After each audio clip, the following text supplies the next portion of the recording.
Olá, sejam muito bem-vindos a mais um Café Coach Prosa. Sim, vocês não se enganaram de canal. O Luciano Pacheco não saiu de férias e me deixou aqui.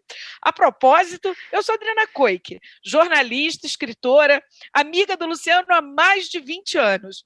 E eu tenho a honra de ter sido convidada por ele hoje para assumir excepcionalmente o comando desse Café Coach Prosa, porque nós temos hoje um convidado que não poderia ser mais especial. Com vocês, Luciano Pacheco, desta vez do outro lado do balcão. E aí, meu amigo, como é que é participar do Café Coach Prosa desse lado aí, enquanto tem alguém aqui fazendo o seu papel? Olha aqui, ó. Tô arrepiado, ó. Para quem sabe o que isso significa para mim, eu tô todo arrepiado. Impressionante. Cara, você falando, eu fui ficando emocionado. Os olhos chegaram a brilhar aqui, mareando aqui, porque, primeiro, que é estranho você estar do lado de cá, né? E, segundo, ouvindo você falar, minha amiga de tantos anos, né? Uma amiga tão especial, que se não fosse você, eu não teria escrito meu primeiro livro, nem 8 nem 80, né? Então, queria sempre você com muita generosidade, assim como fez comigo com Nem 8 Nem 80. Para quem não conhece, a Adriana foi minha assessora de imprensa, a Adriana foi meu anjo da guarda, né? E depois eu tive o prazer de ir no casamento dela e curtir aquela festa maravilhosa. E o nosso Café Coach Prosa de hoje, ele não vai fugir à regra, terá 3 blocos distintos, e no primeiro bloco, o Luciano irá nos falar sobre o canal. Como é que ele teve essa ideia de ter um canal no YouTube? Por que ele batizou o canal de Luciano Pacheco 2020 e uma série de histórias muito pitorescas para que ele chegasse a essa meta que estamos comemorando hoje de 1.000 inscritos, 1.000 seguidores no canal. No segundo bloco, vamos conhecer um pouco desse cara extraordinário por trás do canal. Quem é Luciano Pacheco? Como é que ele chegou até aqui? Que tantas mudanças foram essas, né? Redirecionamentos na carreira que ele fez para trazer aquele engenheiro civil que passou pela TI, pelo marketing, foi presidente de empresa, escreveu 2 livros e acabou se tornando coach e mentor. Como é que foi essa trajetória toda? A gente quer saber, e o Luciano vai contar isso para a gente no segundo bloco. E para finalizar, o nosso terceiro bloco vai falar sobre os planos do Luciano para o futuro. Nós vamos trocar ideias do que ele acha que vai ser aí o mundo pós-pandemia. E também vai falar um pouco, eu quero saber o que ele acha do que estão chamando aí de novo normal. E será que ele tem conselhos para nos dar? Como é que a gente deve se preparar para 2021? Dá para se preparar para o que vem? Será? Tudo isso a gente vai ver hoje. A gente está começando agora o nosso Café Coach Prosa comemorativo, a história do canal, os 1.000 inscritos. E eu gostaria de pedir que vocês fiquem com a gente até o final, porque tem muita coisa legal. A gente vai bater um papo muito, muito interessante hoje. E eu queria começar pedindo ao meu querido amigo Luciano Pacheco que nos contasse por que ele, então, resolveu ter um canal no YouTube e como é que ele, da onde veio aí essa ideia de batizar o canal de Luciano Pacheco 2020. Conta pra gente. Adriana, primeiro é interessante, né, lembrar, você foi falando, um filme foi passando na minha cabeça, né? E eu lembrei que há muitos anos atrás eu tirei um ano sabático. Foi um momento muito marcante na minha vida. Eu era executivo de empresa, diretor de empresa, era diretor na época da Golden Cross, e eu, no exame de rotina, fui fazer uma ultrassonografia de abdômen total e descobri que tinha um cisto do tamanho de uma laranja no meu fígado. E aí eu tinha perdido um amigo que durou 3 meses com câncer no fígado. E eu falei, bom, se esse troço for maligno, eu provavelmente tenho 3 meses de vida. E o cara falou, cara, liga para o seu médico agora. Liguei para minha médica, apavorado. Ela falou, calma, Luciano, eu vou pedir uma tomografia, a gente vai avaliar isso. Só que até você marcar a tomografia, aquela coisa toda. Bom, tive que tomar antialérgico, fiz a tomografia e eu lá com os bracinhos esticados, assim, com contraste aqui no braço, eu fiz uma promessa para mim, que se não fosse maligno, eu ia dar uma guinada na minha vida. E, graças a Deus, era um cisto hepático, né, que não tinha nada a ver de maligno. Graças a Deus. Senão eu não estaria aqui quase 20 anos depois. Para contar essa história. Exatamente. E naquele ano eu pedi demissão do mercado de trabalho e fiquei 1 ano sabático. Li o livro sabático e resolvi mudar minha vida e acabei decidindo largar a vida de executivo. Foi muito marcante isso para mim. Naquele momento, nessa guinada, entre umas das guinadas, várias guinadas que eu dei na minha vida, quando terminou o ano passado, eu falei que eu ia fazer o ano de 2020 um ano diferente, um ano especial, e que provavelmente eu tiraria o ano de 2020 para um ano sabático. Mas eu não sabia ainda o que fazer.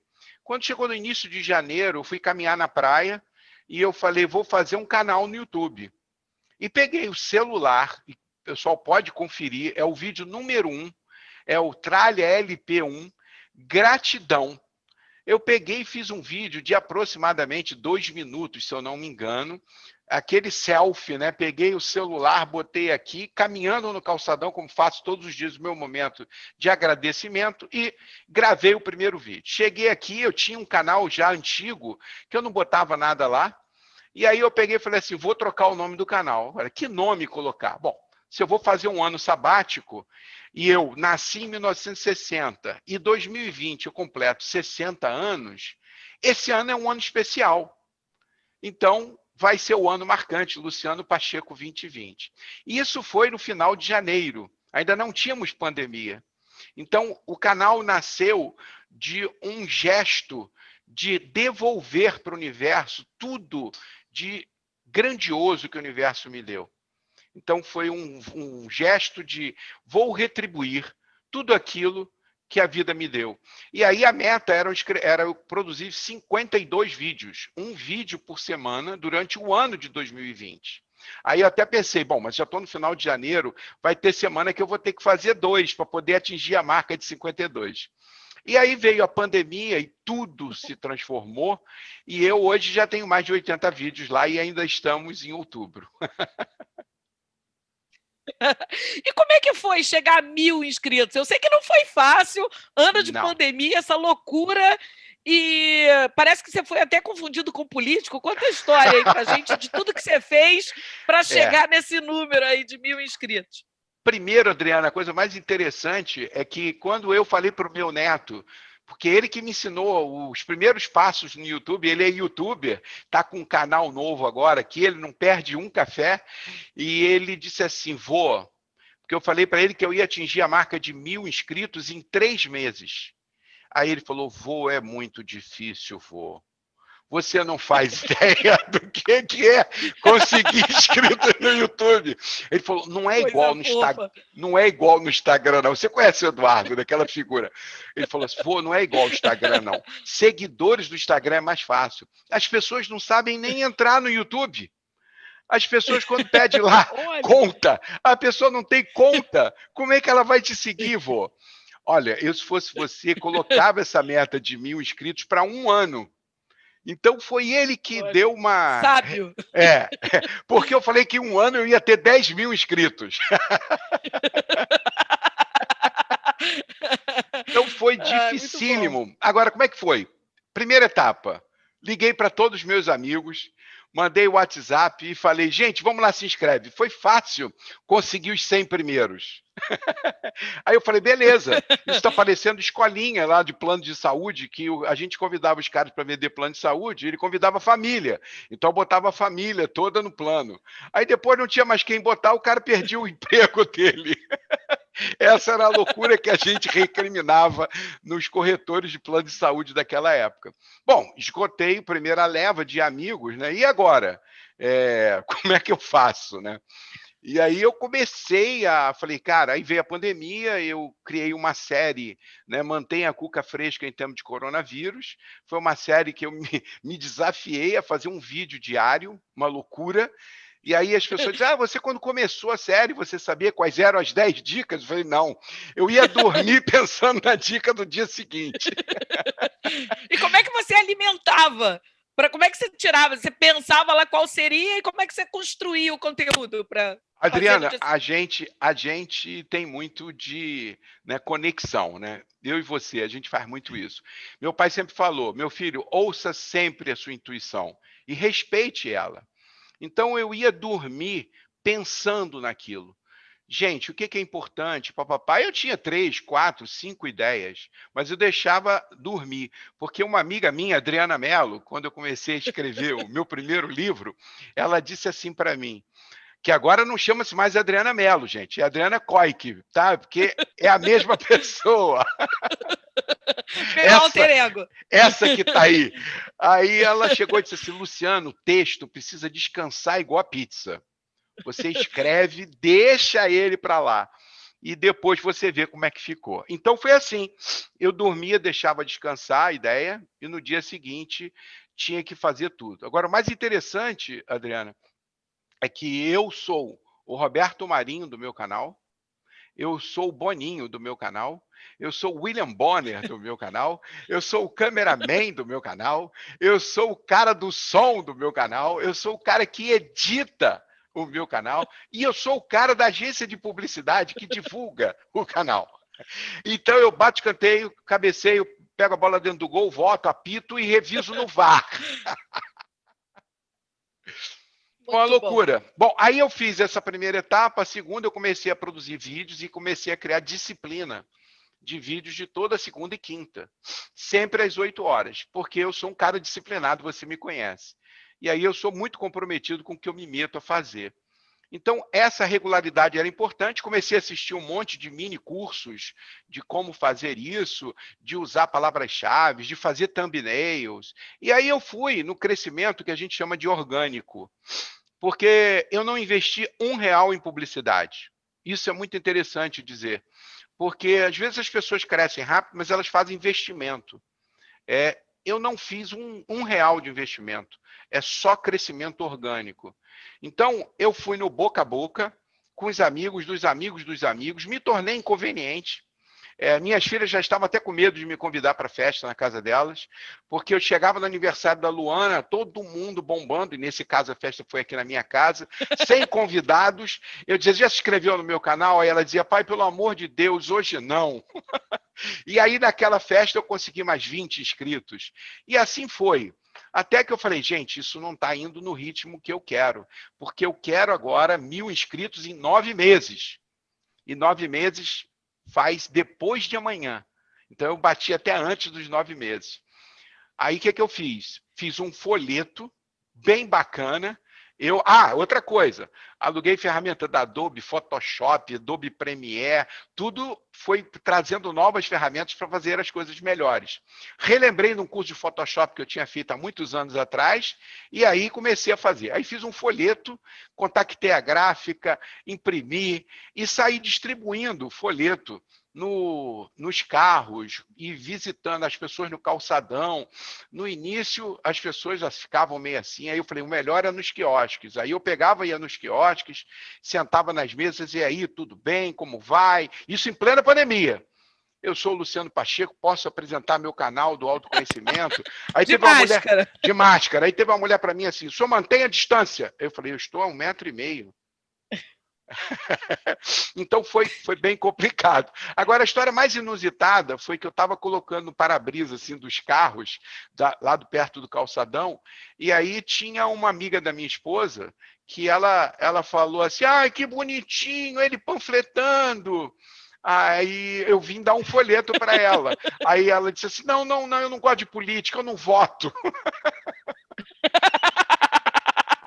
Eu fui confundido com o político. Até porque o Luciano 2020 parece número de deputado. Nesses tempos não é nada bom, né? Luciano, me conta então um pouquinho, conta pra gente, além do número de inscritos, quais foram aí as grandes conquistas, as outras grandes conquistas, que certamente não foi só o número de inscritos, que você colheu até agora com o canal? E o que você mais aprendeu? Assim, você disse já que você assumiu aí todas as funções, né, da sua TV. Mas o que você aprendeu mais? O que você conseguiu desenvolver aí com essa experiência do canal até agora? Adriana, eu aprendi muito, muito, muito mesmo. Agora, antes de dizer para você o que eu aprendi, eu vou te dar alguns números. Eu consegui, nesses 9 meses de canal, 104.215, esse número eu peguei hoje, 104.215 minutos de exibição.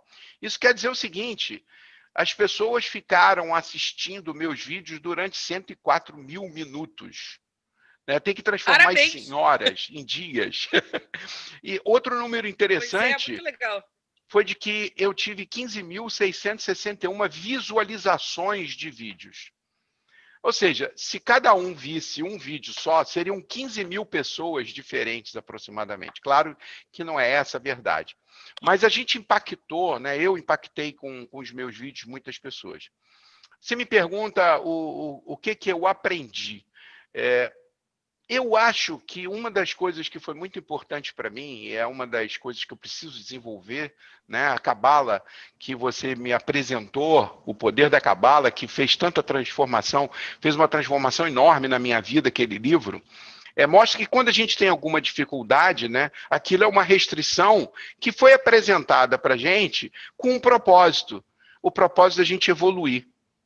E eu, em determinados momentos, eu tinha muita dificuldade para lidar com a questão da paciência, ser paciente. Você sabe disso, a gente já conversou bastante. Um outro ingrediente que eu sempre tive muita dúvida é a questão da generosidade. Porque eu sempre confundi generosidade com doação de dinheiro. E eu nunca fui uma pessoa de doar dinheiro. Eu sempre fui uma pessoa de doar o meu tempo, doar o meu conhecimento, doar a minha sabedoria, porque eu tenho uma crença que a gente não deve dar o peixe, e sim ajudar a pessoa, a ensinar ela a pescar. Então eu sempre tive muito problema com essa questão de generosidade, se eu sou generoso ou não sou, até que eu ouvi a Monja Cohen falando sobre generosidade, dizendo que a verdadeira, genuína generosidade é aquela quando você doa o seu tempo, que é a coisa mais valiosa que você tem. Então, esse canal foi uma experiência muito transformadora, até mesmo de autopercepção, desse meu conceito de ser generoso. Todo mundo dizia para mim, né? Luciano, você é muito generoso, você faz consultoria de graça, você atende pessoas que precisam de graça, está sempre pronto para ajudar alguém. Mas a minha família, minha irmã principalmente, dizia, você é um pão duro, você não dá R$2 para o menino da rua, né? Mas, ao mesmo tempo, esse cara para no sinal e faz uma tabuada e ensina os meninos que estão pedindo dinheiro, ensina eles tabuada. Né? E anos depois encontro esse menino adolescente, ele bate no meu ombro e está lembrado de mim? Eu falei, claro que não. Né? Um moleque grande. Ele falou, eu ficava ali no sinal, foi o senhor que me ensinou matemática, e foi por causa do senhor que eu estudei. E hoje eu estou trabalhando no escritório de contabilidade. Então, é uma história, né, emocionante, né, muito bacana, porque aí, a partir desse momento, eu parava, ali era o meu lugar de retorno, toda vez que eu passava ali, eu parava na esquerda e eles vinham correndo para o meu carro. Aí eu dizia, vamos lá, vou tomar tabuada. Aí, quando vinham mais espertinho, eu fazia pergunta difícil, 7 vezes 8. Aí ele, pô, mas logo 7 vezes 8, porque meu pai fazia isso comigo, 7 vezes 8, a gente ninguém... Ai, quanto é? Ai, 7 vezes 8, ai, 56. Então, o mais espertinho, eu fazia pergunta difícil. Quando eu era o pequenininho, eu perguntava, quanto é 2 mais 2? Aí o mais velho dizia assim, pô, mas aí é covardia. 2 mais 2. Aí ele, 4. Aí eu dava R$1 para ele. Sensacional essa história. É a única situação na minha vida que eu acho que eu doei dinheiro, mas não dei dinheiro. Eu dei dinheiro em troca do que eles estavam devolvendo de conhecimento. E era legal eu passar, eles verem sentados no meio-fio com a tabuada, estudando a tabuada para poder depois ganhar dinheiro no sinal quando eu voltasse no retorno. Então, essa é uma história muito legal. A outra coisa que eu aprendi, Adriana, que foi sensacional para mim, é um aspecto da humildade. Luciano Pacheco, né? A realidade, meu nome profissional é Luciano Pacheco, assim como você hoje é Adriana Koike, mas meu nome de batismo é José Luciano, né? Então, quando eu nasci lá na Engenhoca, um menino pobre, nunca passei fome, mas uma história muito interessante que mostra a dificuldade que a gente tinha, isso foi muito importante na minha vida, foi quando eu, cinéfilo desde pequeno, eu pedi a meu pai dinheiro para ir ao cinema. E aí meu pai disse assim, meu filho, vai lá na gaveta, na última gaveta do armário, e pega na caixa, ele tinha uma caixa de sapato, onde tinha os envelopes com dinheiro. Envelope escrito luz, envelope escrito água, um envelope para cada conta que tinha que pagar. E no final tinha um envelope escrito extras. Ele falou, meu filho, vai lá e pega no envelope dos extras o dinheiro do seu cinema. Eu cheguei lá, o envelope estava vazio. E ele falou, eu falei, pai, está vazio, mas posso pegar o dinheiro da luz? Aí ele disse assim, bom, pode. Se você pegar o dinheiro da luz, a gente vai ficar sem luz, porque eu não vou ter dinheiro para pagar a conta de luz. Aí eu pensei assim, eu falei, mas eu quero ir ao cinema. Eu falei, mas não tem dinheiro do cinema. Eu tinha 13 anos. Isso foi num domingo de manhã, um amigo dele, Cives Ribeiro, que depois praticamente foi meu segundo pai, eu falei para ele, pai, então eu quero trabalhar. Eu não quero mais não ter dinheiro para ir ao cinema. E aí ele dizia, não, você tem que estudar, não tem que trabalhar. E eu fui trabalhar com Cives Ribeiro aos domingos, às 7 da manhã, eu estava em Padre Miguel, acordava todo dia às 4h30 da manhã, para entregar retrato na feira de Padre Miguel, que ele fazia fotos para documentos, e no carnaval fazia foto das baianas e tudo mais. Com 15 anos eu virei fotógrafo profissional. Foi a minha primeira profissão. Então, você sair de uma história dessa, da engenhoca, e você conquistar várias coisas, você acaba se questionando se você é uma pessoa humilde. Porque em determinados momentos você acha que sabe muita coisa, você acha que já conquistou muita coisa, você acha que você é melhor do que os outros, você acha que você já é um vitorioso. E essa experiência de pedir para que as pessoas se inscrevam no canal foi uma experiência sensacional para eu praticar a humildade. Porque eu fui esculhambado, porque eu estava na pandemia distribuindo papel. Papel! A pessoa diz assim, o senhor está distribuindo papel, o senhor está transmitindo vírus pelo papel, porque as pessoas estão paranoicas, né? Então, eu falei, a senhora me desculpa, a senhora nem precisa pegar o papel. Eu botei aqui, ó, o QR Code, é só a senhora apontar para o celular do QR Code, que a senhora vai acessar o vídeo. Então, eu levei muitos nãos, mas foi muito importante, eu diria que esse grande aprendizado foi... Não vou colocar aqui os aprendizados de como fazer vídeo, não vou colocar aqui o aprendizado de como editar, não vou falar aqui dos aprendizados de como fazer um teaser no vídeo, como você aprender a falar. E você que ainda não está inscrito no meu canal, pois, basta se inscrever, ó, aqui, ó, inscreva-se, né? Pô, e ativa o sininho para você ser lembrado quando toda vez que eu postar um vídeo você receber um aviso. Aí meu neto dizia que eu tinha que falar isso. Eu falei, Eduardo, eu não vou falar isso nunca. Ativa sininho. Não vou falar isso. Já gravei mais de 30 vídeos falando de ativa sininho. Ai, ai. Eu vou te dizer que o meu sonho é falar isso. Então, hoje eu vou realizar um dos meus sonhos, porque está aqui no final, eu vou pedir para ativar sininho. Adriana, eu vou te dizer uma outra coisa. E me conta uma...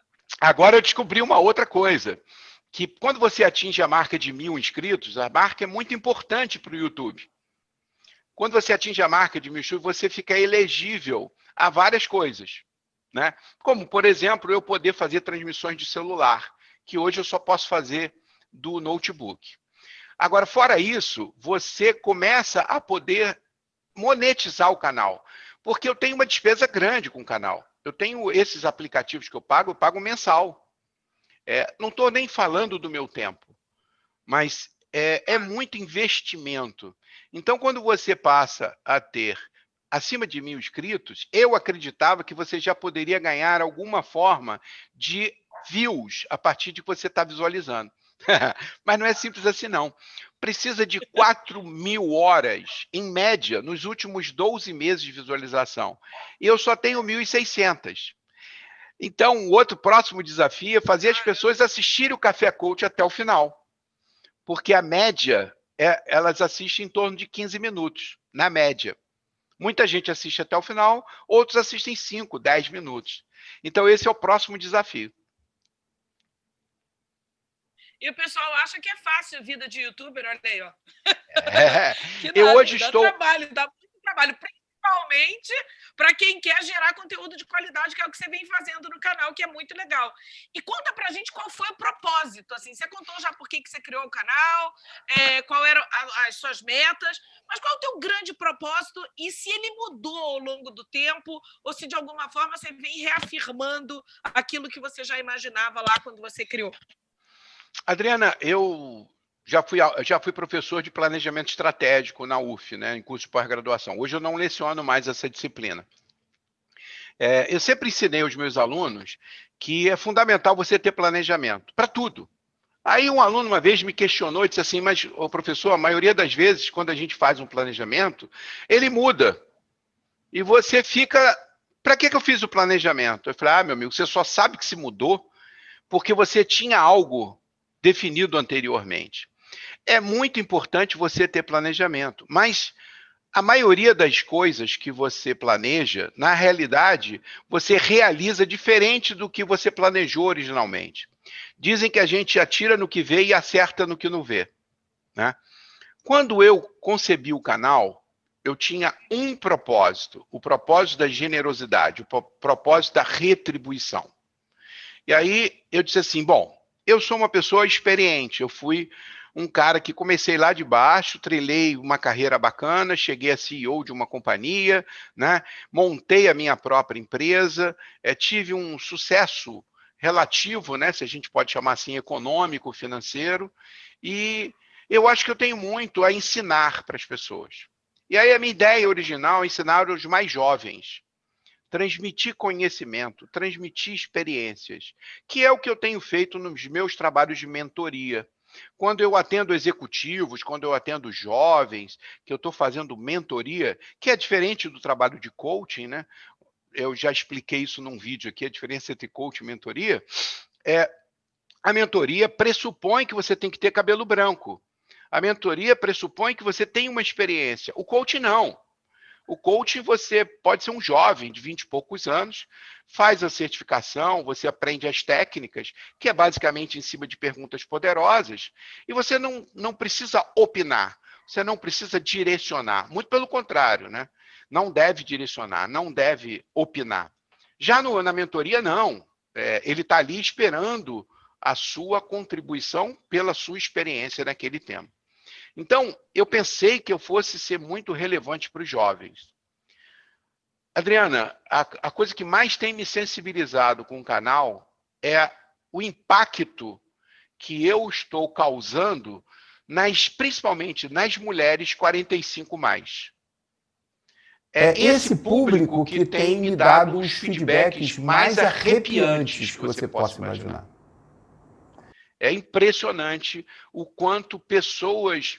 Dona Vera, que está sempre assistindo no meu canal, de 85 anos, que está sempre aqui eu sempre mando um beijo para ela. Beijo, Dona Vera. Né? Eu estava saindo do Pilates, uma senhora que estava saindo, eu nem sei o nome dela, ela pegou um folhetinho lá na entrada do Pilates, ela disse, esse aqui é o senhor? Aí eu falei, sou. Aí ela disse, o senhor nasceu para fazer isso. Eu peguei esse folhetinho, na primeira semana eu não peguei achando que fosse política. Mas depois eu vi que não era política e eu agora não perco um café coach do senhor, nem os vídeos da quinta-feira. O senhor tem feito muita diferença na minha vida. Olha que lindo isso. Eu tenho sido companhia para muitas pessoas. Nas segundas, às 8 horas da noite, com essa pandemia, as pessoas ficaram muito isoladas e elas estão ouvindo a minha voz como um alento. Então, eu diria que houve uma mudança assim, de público, né? Mas a essência do autoconhecimento, né? O meu segundo livro, o Auto-Coaching, a parte 1 do livro foi que inspirou o canal. Que a primeira parte do livro é autoconhecimento. Então, você olhar para dentro, perceber seus valores, perceber suas crenças, quais são suas atitudes, como eu sempre falo, quais são os recursos que você colocou na mochila, que quando você precisa, você saca para socorrer naquela situação da sua vida, né? E responder uma pergunta hiper, ultra poderosa e milenar: quem eu sou? Né? É uma pergunta muito difícil de ser respondida e que uma das coisas do canal é ajudar as pessoas a entenderem quem elas realmente são. Luciano, quando eu olho para a tua trajetória profissional, e não é só a trajetória profissional, mas pessoal, né? Eu vejo que você é um cara que se alimenta de mudança. E a que você acha, né? Por que você acha que, de alguma forma, você é movido à mudança? Porque o tempo inteiro eu vejo você buscando melhorar, se aprimorar, enfim.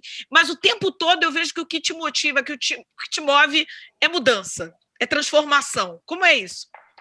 Adriana, realmente, você me conhece, é uma tônica, né? Eu fiz um café coach aqui com Átila Melo, sobre transição de carreira, que ele fez várias transições de carreira, ele é muito parecido comigo. Ele diz que ele é o presidente do meu fã-clube, o Átila, mas eu diria que ele já perdeu esse lugar hoje para a dona Vera. Eu fiz várias transições de carreira. Vou começar rapidinho só para você entender.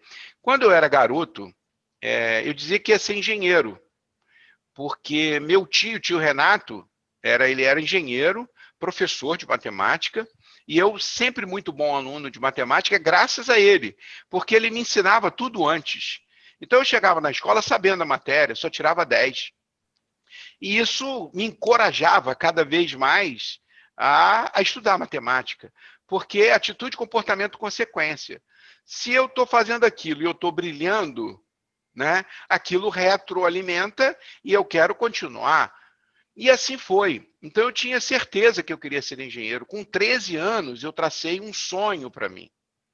Lembra que eu fui trabalhar com 13 anos e entregar foto na feira de Padre Miguel? Então, com 13 anos eu disse que eu estava ali numa situação transitória, mas que eu ia ser engenheiro, e com 30 anos eu ia fazer um churrasco para 100 amigos na casa que eu ia projetar e eu ia construir. Com 30 anos eu fiz um churrasco na casa que eu não só desenhei, como projetei, como fiz o cálculo estrutural, como construir, tirei 2 meses ao longo de 2 anos para ir lá colocar porta. Eu aprendi a colocar porta e tábua corrida para economizar dinheiro para poder fazer a obra.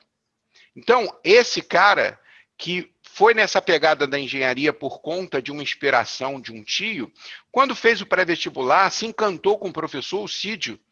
Ele era um professor de biologia, médico, e eu gabaritava as questões de biologia no pré-vestibular. E ele dizia, você tem que fazer medicina. Você tem que fazer medicina. E naquele momento, Gran Rio, você tinha 2 opções. Eu cometi a maluquice de colocar a primeira opção engenharia, a segunda opção medicina. Óbvio que eu jamais passaria para medicina, porque a primeira opção precisava de menos pontos do que a segunda. Então eu sempre quis ser médico depois. Então fui fazer engenharia. Aí me especializei em cálculo estrutural. Aí eu descobri que cálculo estrutural, quando eu acabei a faculdade, eu descobri que cálculo estrutural não ia me servir de nada se eu não fosse bom de TI. Aí eu entrei na PUC e fui fazer análise de sistemas na PUC. Por quê? Porque eu queria fazer a melhor forma. E na mão era impossível. E eu, como estagiário, fui o cara que foi escolhido pelo Dr. Ivon Correia Filho, o dono da empresa, para dominar a máquina que ele tinha comprado, que era um HP 85. Então, eu ali fui estimulado a aprender tecnologia, virei programador, virei analista de sistemas e larguei engenharia, porque o mercado me convidou para trabalhar com TI. Porque meus amigos diziam, cara, você é muito bom nisso, vem ganhar dinheiro.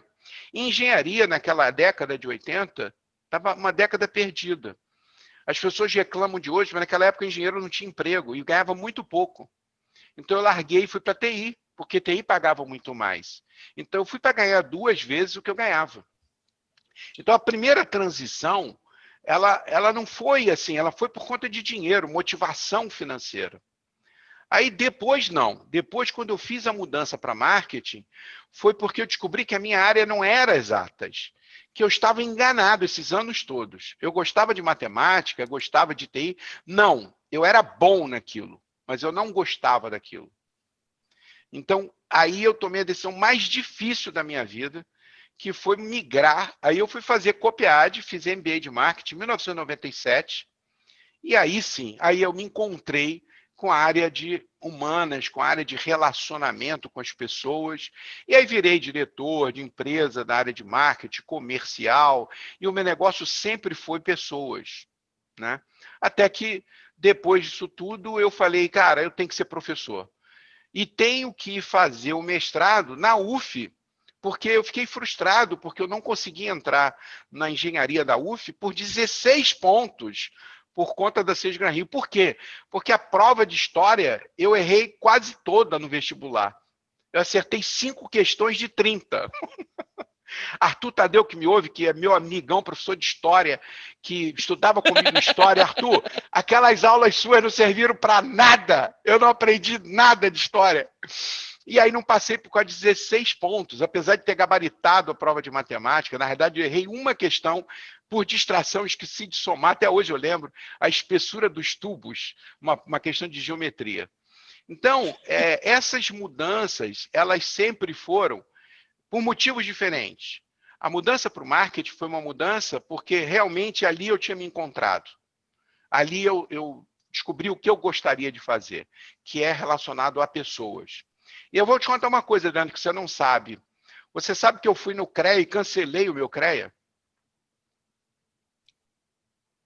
Isso foi a maior certeza. Não, não faço ideia. Você nunca me contou essa história. Pois é. Por que você fez isso? Meu CREA, eu sei de cor até hoje. Eu cancelei porque eu queria efetivamente mostrar para mim mesmo de que o engenheiro tinha ficado para trás. Essa casa que eu moro, que eu ajudei o arquiteto a fazer o projeto, eu não fiz o cálculo estrutural dela. Eu contratei um calculista. Porque eu já não sou mais engenheiro. Esse Luciano é outra pessoa. Então, se eu ficasse, toda vez que eu me identificava num hotel, algum lugar, profissão, engenheiro, documento, 85-10, eu dava a informação do CREA. Eu falei, peraí, gente, eu não sou mais engenheiro. Aí,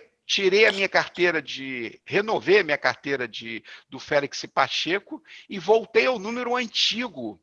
Então, hoje eu me apresento como professor. Que incrível, eu não sabia dessa história, acho sensacional. Acho que fala muito sobre você. Isso fala muito do que efetivamente o processo que eu venho fazendo há mais de 20 anos, o processo de olhar para dentro, o processo do autoconhecimento, quando você tem a certeza de que você enxergou quem você é, você se permite abrir mão de uma profissão onde você investiu tanto dinheiro, tanto tempo, tanto estudo, né? Isso eu estou falando para vários médicos, para vários advogados, para vários dentistas que eu tenho atendido ao longo desses anos em trabalhos de mentoria. As pessoas foram fazer medicina porque o pai e a mãe eram médicos. Ele detesta a medicina. O outro foi fazer advocacia porque o pai tem um escritório e dizer, meu filho, olha só, eu vou passar para você toda a carteira de clientes, sua vida está garantida. E ele está lá infeliz ganhando dinheiro como advogado. Dentista, casos de pai e mãe que são dentistas, que os filhos foram quase que impelidos a fazer porque meu filho tem uma clínica. E alguns não estão nem aí para odontologia, estão pensando em outras coisas. Eu atendi um médico, o sonho dele era ser professor de educação física. O que ele fez? Pegou o dinheiro dele e montou uma franquia de loja de material esportivo. Então, eu tenho visto isso nesse trabalho de coaching e de mentoria, muitas pessoas infelizes, escravizadas, porque o único propósito delas é ganhar dinheiro. E aí eu pergunto para eles, para que tanto dinheiro? Para pagar o melhor plano de saúde da face da Terra? É para poder, se precisar, você fazer igual os presidentes do Brasil, quando ficam doentes, vão para o Albert Einstein? Esse é o propósito? Só que você está num ciclo de adoecimento. Você está buscando se adoecer porque você faz o que você não gosta. E quando você acorda de manhã e não olha no espelho e fala yes, yes, com tesão para ir trabalhar, então toda vez, Adriana, que o meu tesão acaba, eu abandono. E vou procurar algo que me motive e que eu vá dormir motivado para o dia seguinte e acordar cheio de tesão. Então, essa é a grande motivação para todas essas trocas. E o coaching, como surgiu? Como é que foi a história da onde veio a ideia de ser coaching? A ideia de coaching foi porque quando eu fui sair da Deloitte, né, fui executivo da Deloitte, fui acting part da Deloitte, cheguei numa posição de topo lá, os sócios saíram, eu ia sócio em junho do ano seguinte, o meu sócio, o Machad Badi Sana, já falecido, já falei dele aqui, foi um dos meus mentores. O Sana saiu da empresa desligado e aí houve uma mudança completa na empresa e eu acabei dizendo que eu não ia ficar mais lá. E aí a empresa, eu estava tocando o maior projeto de consultoria no Brasil, da Aracruz Celulose, e os sócios ficaram apavorados, não, você não pode ir embora. E aí eu falei, não, eu vou embora, mas eu não quero ir para a concorrência, eu não vou para a concorrência. Eu vou para o mercado e quero ser executivo, quero ser diretor de empresa. E aí eles contrataram a DBM, a Druck Bean Morin, para fazer meu processo de outplacement. E lá eu conheci a Sandra Marques, a minha eterna coach. A Sandra Marques fez assim, ela tirou o Antolhos e eu passei a enxergar o mundo. Foi ela que me fez enxergar de forma clara de que eu tinha que tirar isso e abrir a mente. Para, por exemplo, voltar a ser empreendedor. Porque quando eu era jovem, empreendi com fotografia. Ganhei dinheiro com fotografia. Empreendi vendendo sanduíche na praia, vendendo coco na praia, vendendo o sanduíche natural que eu acordava, ia comprar cenoura e ralava o dedo junto para fazer o sanduíche, para vender na praia, para poder pagar a minha faculdade. Porque lembre que eu não passei para a UF, eu tive que estudar numa faculdade particular, na Souza Marques. E meu pai dizia, eu não sei para que você fez isso, você quer me humilhar. Porque eu não tenho dinheiro para pagar a faculdade particular. Eu falei, não, meu pai, eu vou pagar com o meu trabalho. Meu filho, você não faz ideia. Eu falei, o senhor não faz ideia, eu vou pagar. Então eu trabalhava todo final de semana vendendo sanduíche na praia para poder pagar a minha faculdade. E mais fotografia. Então eu sempre fui muito empreendedor. E a Sandra abriu a minha mente de novo para eu voltar a ser empreendedor. E naquele momento, nossa, eu fiquei apaixonado pela Sandra. E aí eu disse assim, o seu trabalho é lindo. Ela é psicóloga. Eu falei, o seu trabalho é lindo e um dia eu vou fazer isso que você está fazendo. E aí, anos depois, eu fui fazer coaching. A certificação, o curso. E aí escrevi o livro, né? Auto-coaching, Seja Dono do Seu Destino, que tem uma história maravilhosa, né? Porque eu fazia coaching de executivos, presidente da Bradesco Saúde, o cara da Tower Sparring, o outro, vários caras, atendi várias pessoas importantes, né? Executivos que pagavam muito caro por aquele trabalho. E uma aluna minha, a Veiga lá, chegou advogada, falou para mim assim, Andréia Veiga, ela falou, Luciano, eu quero fazer coach com você. Eu falei, André, você não tem dinheiro, André, para pagar coach, André. Não tem jeito, você vai arrumar um jeito. E aí eu comecei a fazer ela via Skype, eu nem sabia como é que isso ia funcionar, e eu tive que fazer uma metodologia para atender ela. E foi a metodologia que eu fiz para ela que acabou se traduzindo no livro. E eu disse assim, eu vou fazer um livro para que qualquer aluno meu da UF possa fazer seu processo de coaching, se tiver disciplina, sem precisar contratar um coach. Então, a história do coach é bonita. Mas para a gente encerrar, então, aqui o nosso segundo bloco, eu queria que você falasse. Eu vou dar uma de Marília Gabriela, meu sonho, então eu vou aproveitar esse momento para pedir que você fale Luciano Pacheco por Luciano Pacheco. Nossa, essa é uma pergunta filosófica complexa demais, né? Você falou das minhas grandes mudanças, né? Mas tem um paradoxo muito interessante, né? Eu fico de saco cheio e vou mudando o tempo todo de carreira, né? Mas estou casado há 37 anos. Isso não quer dizer que o casamento verdade. não quer dizer que o casamento não teve tédio, que o casamento não ficou ruim várias vezes ao longo desses anos. Mas uma coisa importante, e aí o Luciano é um cara que ele age baseado no seu sistema de valores. Então, o meu sistema de valores, eu descobri que o meu valor top é saúde. É o valor que eu tenho lá em cima. Então, eu não abro mão de nenhuma das coisas que possam me promover saúde, como atividade física, como alimentação saudável, como me alimentar bem, como me hidratar adequadamente ao longo do dia, né? Agora, outro valor que eu tenho genuíno é gratidão. Tanto é que eu já tenho 2 vídeos no canal sobre gratidão. Então, realmente, eu sou uma pessoa grata.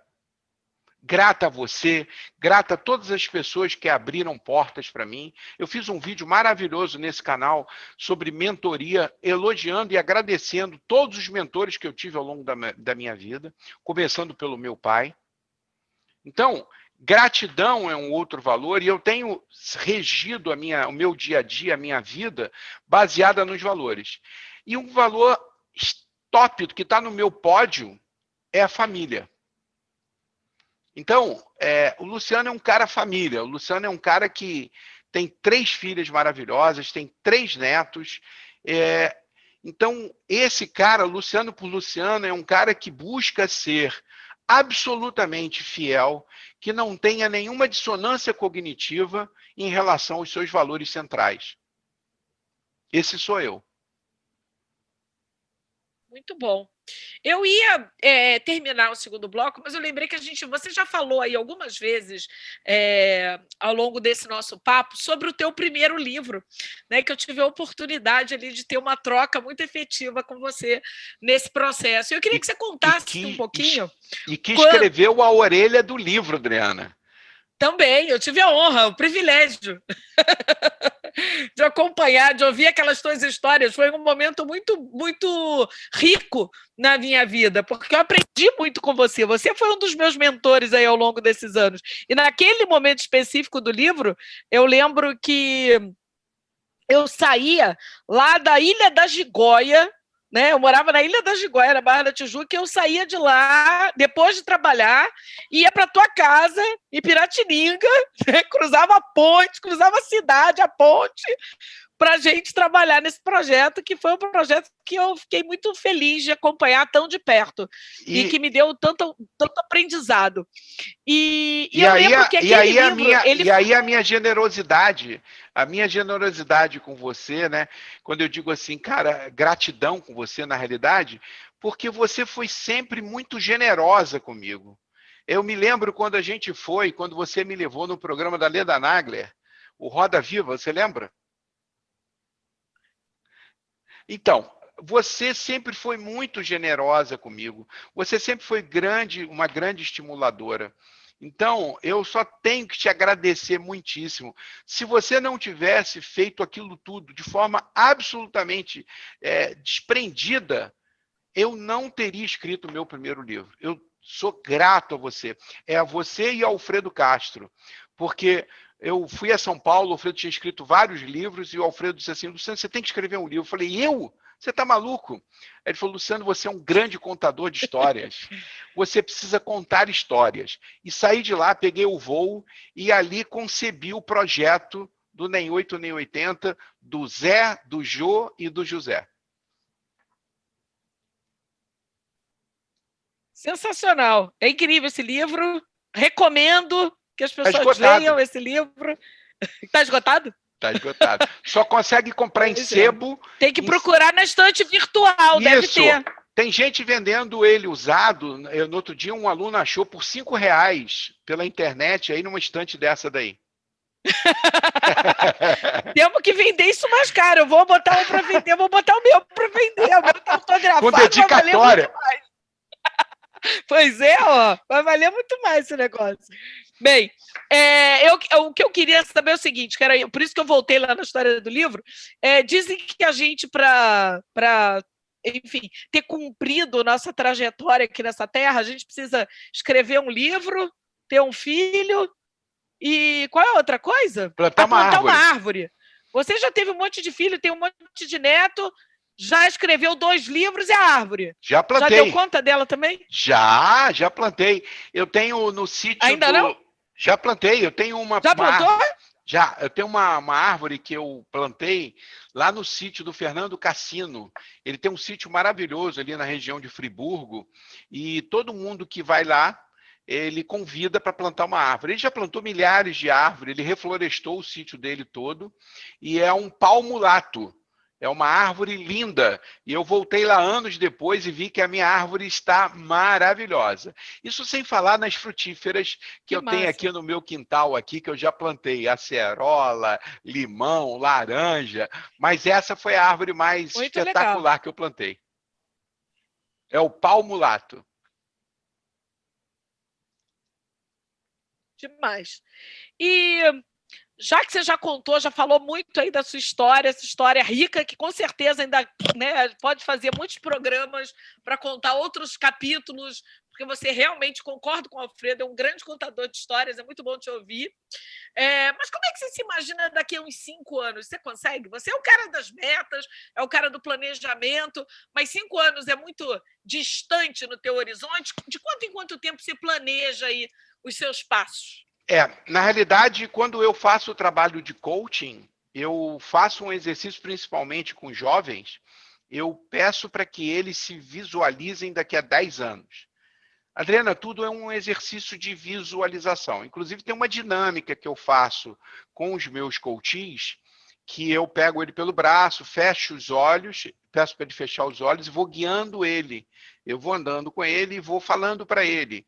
Agora nós estamos no ano de 2021. E aí, tal, o que você está percebendo? E a gente vai até 2030, né? E depois eu volto, eu retroajo. Isso é uma dinâmica que eu aprendi lá no meu curso de coaching, muito interessante. E as reações, né, corporais das pessoas são impressionantes, Adriana. Como cada um reage de um jeito, né? Uns sentem calor, suam muito. É muito rico fazer esse exercício. Eu não tenho a felicidade de ter um coach que faça isso comigo. Então, eu sempre faço baseado na minha metodologia do auto-coaching. No auto-coaching eu não tenho quem possa me conduzir, mas eu sempre penso no futuro e eu sempre olho para frente. Mas uma coisa que eu aprendi, tanto que o meu mantra hoje é melhor do que hoje, só se Deus me permitir um novo amanhã. Eu vivo um dia de cada vez. Eu vivo plenitude nesse dia. E eu, como meu pai dizia, meu pai falava assim, meu sonho, meu filho, é que eu durma e não acorde. Né? Infelizmente, ele não teve esse privilégio. E ele dizia que isso é uma bênção para poucos. Né? Eu hoje até penso diferente. Eu acho que, às vezes, quando você fica doente, você tem a oportunidade de se despedir das pessoas queridas. Né? E, às vezes, é muito egoísta você dormir e não acordar. Principalmente para quem está na sua cama, do seu lado. Leva um susto danado de manhã, né? Então... Só você. É horrível, né? Deve ser horrível. Então, eu faço exercícios de olhar para frente e busco sempre o que eu vou fazer daqui a 10 anos. Quando eu fiz um trabalho para Furnas, foi muito legal esse trabalho, eu fiz para um grupo de executivos que estavam entrando num pacote de aposentadoria. E a idade média ali era 55 anos, aproximadamente. E aí, quando eu dizia para as pessoas assim, o que vocês estarão fazendo daqui a 25 anos? Aí eles, como assim, 25 anos? Eu falei, porque a expectativa de vida média do brasileiro é de 76 anos. Vocês estão com 55. Vocês não moram em área de comunidade de risco. Vocês não moram no Vale do Jequitinhonha. Vocês não moram lá na Amazônia para morrer de malária. Então, vocês estão acima dessa média. Vocês vão viver minimamente até 80, 85 anos. Então, o que vocês vão fazer nos próximos 20, 25 anos da vida de vocês? Vocês vão se aposentar agora e vão colocar um chinelo e ficar vendo televisão o dia inteiro. Então, eles disseram para mim que eu transformei a vida deles porque eu mudei a perspectiva. Então, apesar de eu viver um dia de cada vez e curtindo intensamente cada um desses dias, eu olho para frente sim, mas depois imediatamente eu volto para o presente. Hoje eu tenho um desejo que eu estou realizando indiretamente. Porque há 5 anos atrás eu disse que eu ia fazer cinema. Olha que coisa. Eu falei, eu quero fazer cinema. Eu vou me aposentar aos 60 anos e vou fazer faculdade de cinema. Fui lá na escola da Darcy Ribeiro para ver curso de redação, de redator. Depois também vi lá curso de direção de cinema. Não fiz nenhum deles. E olha que, como a vida ela é interessante.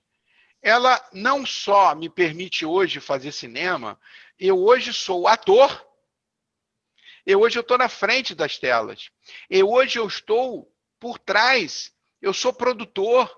Eu, quando convido os Café Coach, eu estou fazendo um trabalho de produção de cinema, roteirista. Olha esse cenário atrás de mim, que coisa linda que está aqui. Olha só, isso é o cara da cenografia, Luciano Pacheco, que montou esse cenário aqui para fazer o fundo. Eu cuidei da luz. Então, olha que coisa engraçada. Às vezes você visualiza o cinema de forma tradicional com a telona. Mas eu estou realizando um sonho também de fazer cinema de um jeito diferente. Não é louco isso?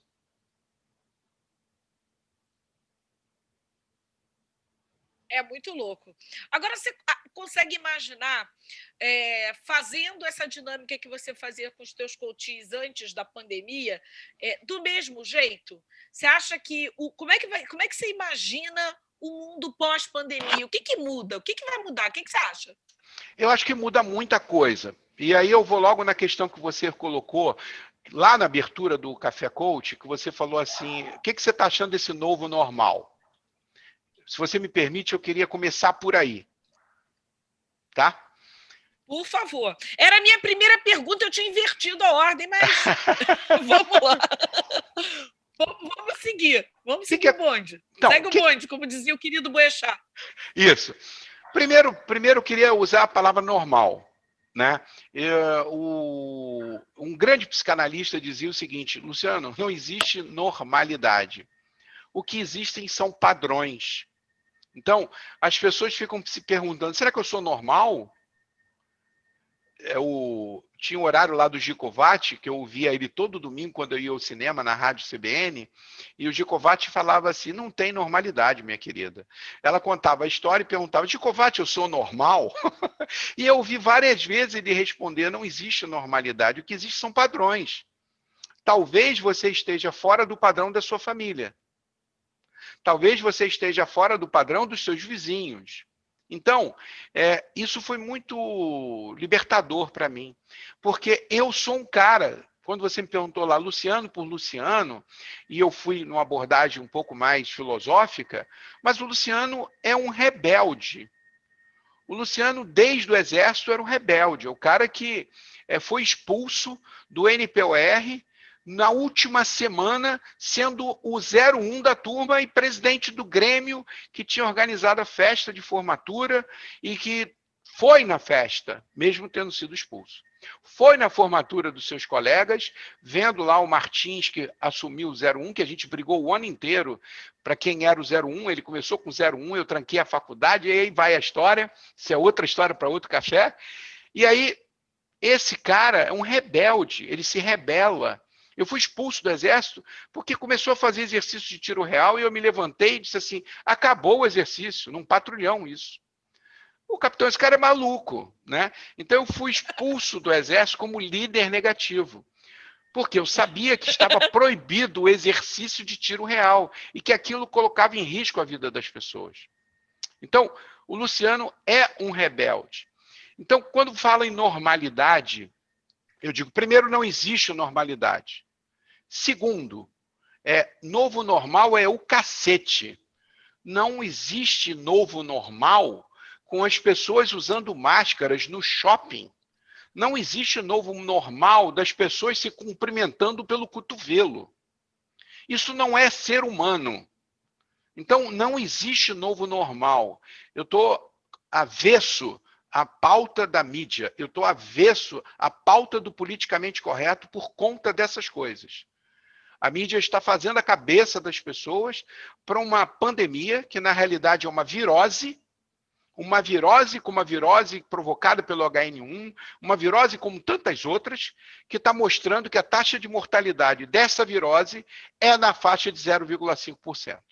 Então, nós transformamos o ano 2020 no ano mais esquisito de toda a história, pelo menos... Luciano, como é que você imagina, então, o mundo pós-pandemia? O que muda? Você já falou que você imagina que vão ter muitas mudanças. Que mudanças são essas? Como é que as pessoas vão se comportar quando chegar o fim dessa pandemia? Pois é.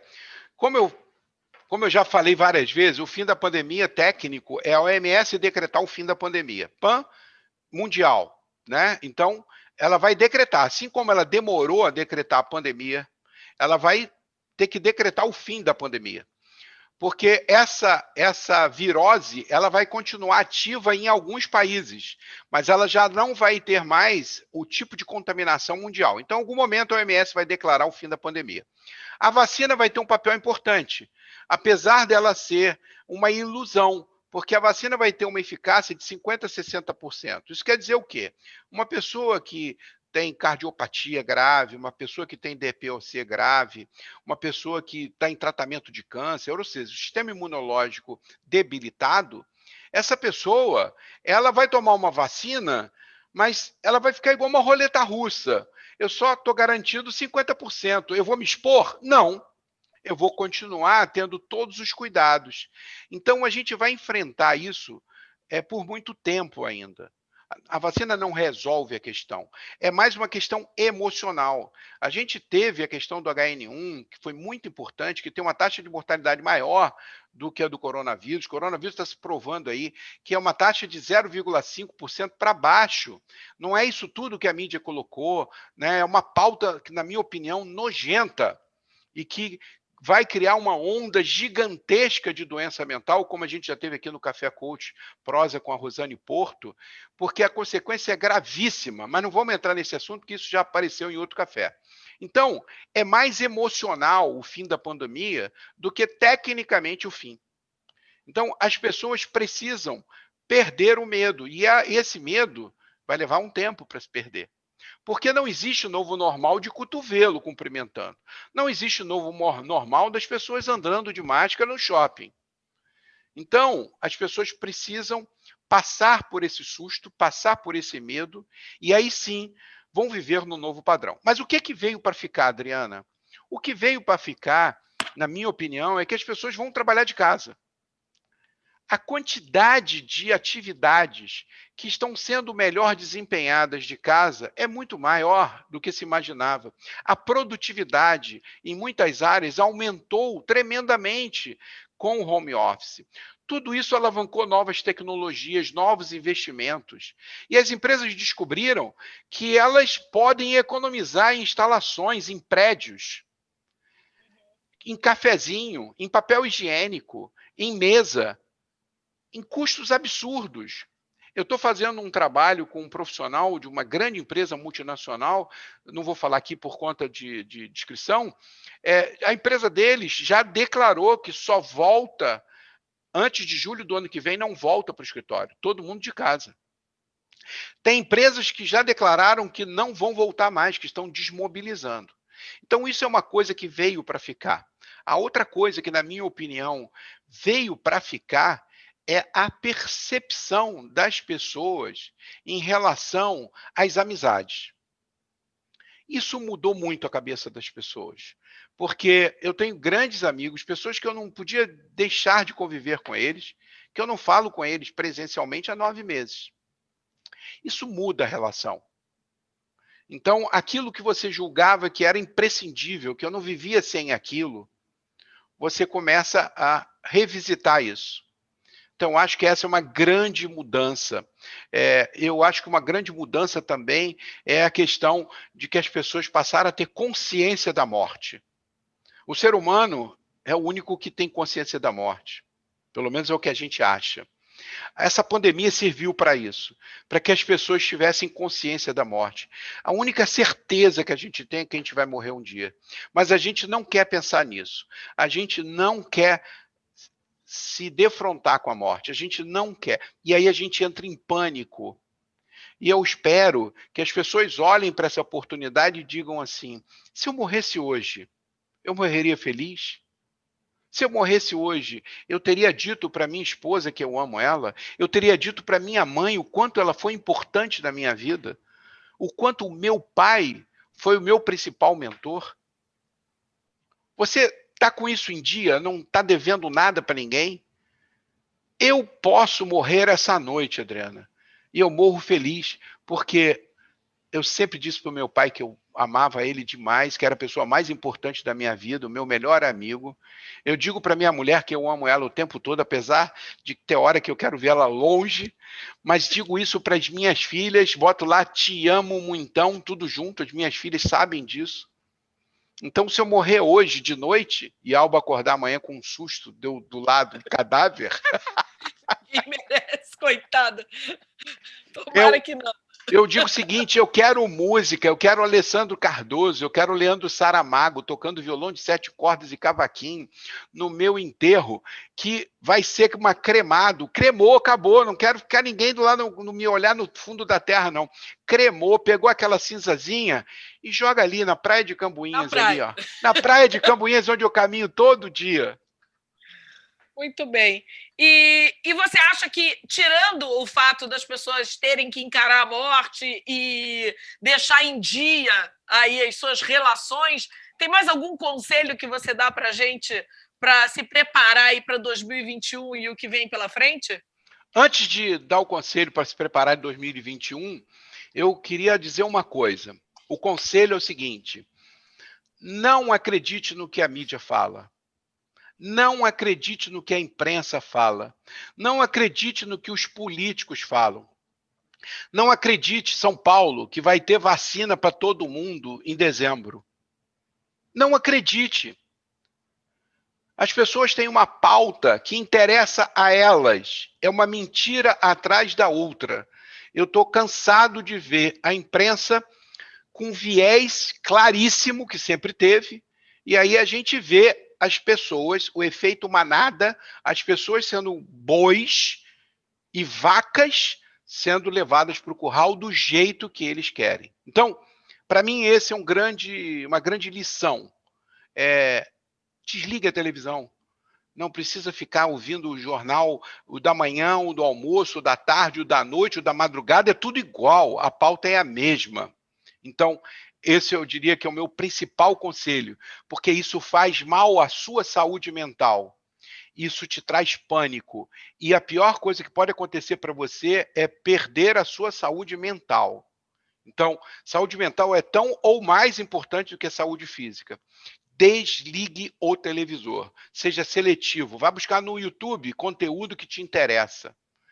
Então, eu queria, meu amigo, te agradecer muitíssimo, porque além de muito honrada com o seu convite, eu estou muito feliz de estar aqui participando dessa comemoração, né, dessa conquista do canal tão difícil que o seu mentor, Leonardo, já tinha te avisado, né, das dificuldades. Eduardo. Desculpa, Eduardo. Meu beijo. Ele já tinha te avisado aí das agruras, das dificuldades, né, desse caminho, então eu estou muito feliz, eu acho que é uma comemoração merecida. E eu queria propor, então, um brinde, né, o famoso brinde do Café Coach, e antes do brinde, a gente tem que fazer o frame. O brinde. Isso! Aprendeu! Oi! Muito bem! Mas tem que beber, Adriana! Pera lá, que eu vou fazer o brinde ainda, calma aí! O brinde, meu querido, aos 1000, e que venham 10 mil, 100 mil, 1 milhão, porque para você não existe sonho impossível. Então, a minha canequinha aqui é do Homem de la Mancha, o sonho impossível que para você não existe. e que eu tenho certeza que você vai aí ter números maravilhosos. Então, meu brinde é que você continue sendo essa pessoa iluminada e que o seu canal continue disponibilizando conteúdo de qualidade. E vamos lá, vamos beber. Brinde. Brinde. Amei a caneca. E na hora que você me fez o convite, eu me lembrei da caneca que eu ia usar. Na hora eu pensei na caneca porque ela é você. É o homem Legal. dela mãe, o cara que briga aí contra os moinhos de vento, que não tem tempo ruim. E eu queria pedir às pessoas que nos acompanharam até aqui e que ainda não estão inscritas no canal, que, por favor, se inscrevam e ativem o sininho para não perder nenhum conteúdo novo que o nosso amigo Luciano coloque.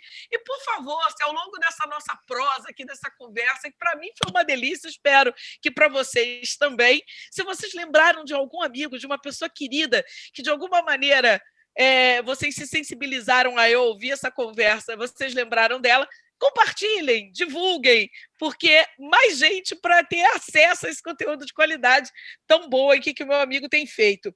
E aí, para a gente terminar, estou com dó de terminar, não estou querendo fazer esse final, não, mas para a gente terminar, eu vou até subir aqui um pouquinho, abaixar um pouquinho aqui o meu computador, para a gente poder terminar. Eu quero terminar como o meu amigo sempre termina, com esse gesto tão bonito, de coração com coração. Linda, linda. Linda, amei. Amei, amei, amei, amei. Eu queria te agradecer mais uma vez pela sua generosidade, pelo seu brilho. Eu estou todo arrepiado, todo arrepiado. A gente tem uma sincronicidade de longa data. Nós somos almas gêmeas de alguma forma. Nada é por acaso, a gente não se encontrou. E eu queria dizer para você, quando você me perguntou sobre projetos para 2021, eu, de alguma forma, quero estar no projeto desse canal ou derivado desse canal com você. Não foi por acaso e a gente vai fazer coisas juntos ainda para esse canal. Tá bom? Será uma honra e um prazer. Vamos falar sobre isso. Um beijo enorme. Muito obrigado. Gente, Muito feliz eu que agradeço. Obrigada.